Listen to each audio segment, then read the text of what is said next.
Darlings, it's Mummy, Sybil Brunson, and I'm out on Fire Island. We just got back from LaGuardia, and so this is the island in its first weekend of summer. It really feels like summer for the first time, not like a spring day that could get chilly at night.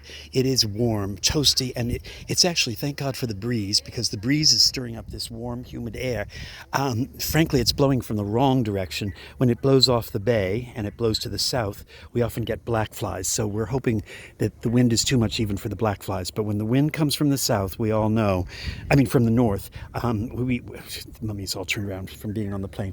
When it's from the north and from Long Island, we get the black flies. Anyway, here's Michael Fitzgerald's artist tour, and he's done his installation of rocks and painted rocks and painted objects.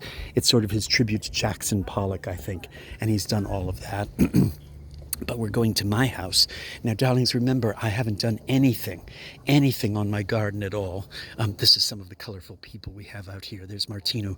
He's another artist. Tour-ette has a lot of artists on it, including, if I may say so, your own Mummy, Sybil Brunson. All right, so here's my garden. And my garden, as you can see, a week in Minneapolis, after me being gone, the rain, no one had to water. Look at how everything bloomed and blossomed.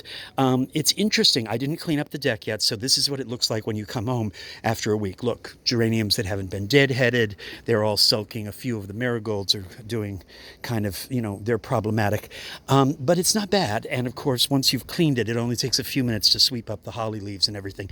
I'm showing you a couple of things. The salvias are blooming, the liatris or day feathers are starting to look. The yarrows have come up a little bit. Look at all the blooms I'm going to get on the liatris. Those are the tall, spiky purple or white ones.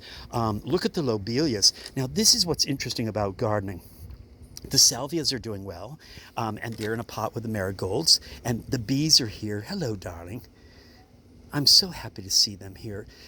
Mummy's garden used to have 20 bees at one time, and now it's one, and one butterfly over there. Mummy's trying for you, darling. I'm very sorry that we continue to spray for mosquitoes out here like idiots. But look at this lobelia. What's going on there? Well, that's a plant that's about to be watered and deadheaded. So I'm going to be deadheading that. But look at the sister lobelias up there, doing beautifully well. I don't understand why some plants sulk and others don't. The blue-eyed grass is running its course. That's the last of the blossoms right there. So I'm going to deadhead those and hope that even as a perennial, maybe it'll send me back some more. Geraniums, not bad. And this is This is a verbena? Yes, it's a vertical verbena. It's doing well. Look, these are weeds. That tall white, that's fleabane. There's some more. But I can't resist it. Can you? It's just, there's something so wonderfully cheerful about it. And they're interlopers. They come into my garden every year. They're weeds, but I just love having them here. I can't resist. Veronicas over there doing very well. Look at those pink Veronicas.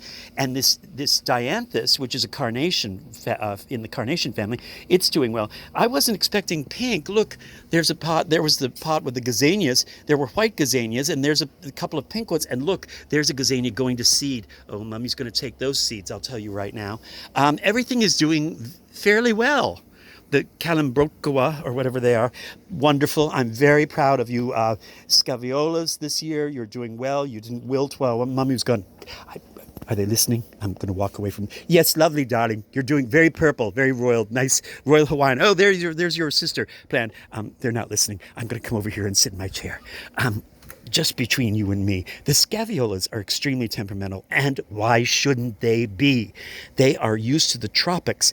They're not just a perennial. They live forever, darling. The scaviolas in Hawaii just keep on going. They don't understand why they're brought here to the Northeast and then allowed. I just want to make sure they're not listening. They come here, or they're brought here against their will, a bit like plant slavery, if you will. Take that, bitch, McConnell. Anyway, so they are plant slavery. They are imported from a place unwillingly to our climate. And then, of course, in October, they freeze to death. And so why wouldn't they be sulky and temperamental? But if they're watered just a little bit on a regular basis, they are absolutely indestructible and beautiful, aren't they? Look at these coleus. The coleus are doing very well. And they've sent up some, that's not coleus flowers. Those are the heuchera flowers. I'll trim those back. This whole area with the New Guinea impatiens doing very well. Just enough sunlight for the geraniums. And then the New Guinea impatiens, oops, that yellow leaf is not a good sign. That's a New Guinea impatiens getting a little too much sun. But look at the coleus growing in the shade of this tree, which Mummy saved a few years ago in the next door neighbor's yard.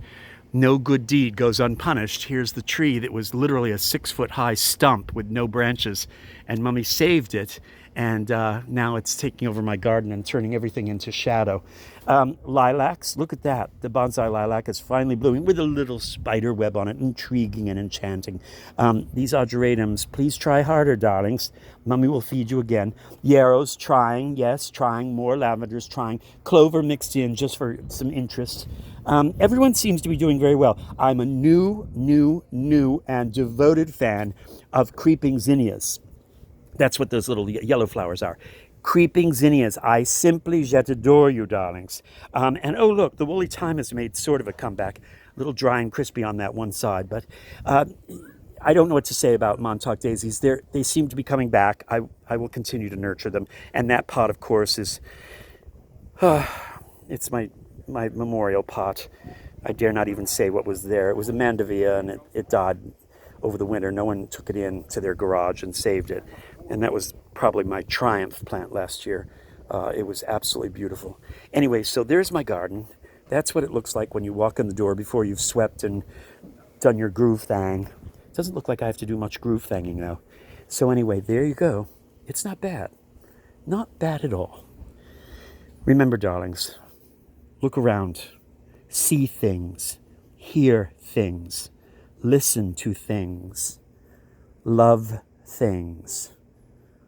Love things, darling. Love people, love animals, love children, love flowers, love trees, love objects.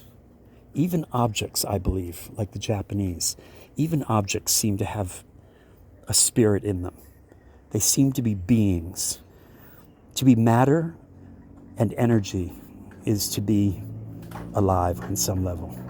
So, as I always say, be present, be mindful, and be grateful. Everything you see, you smell, you touch, you taste, you love is borrowed. Only borrowed. Talk to you later, darlings.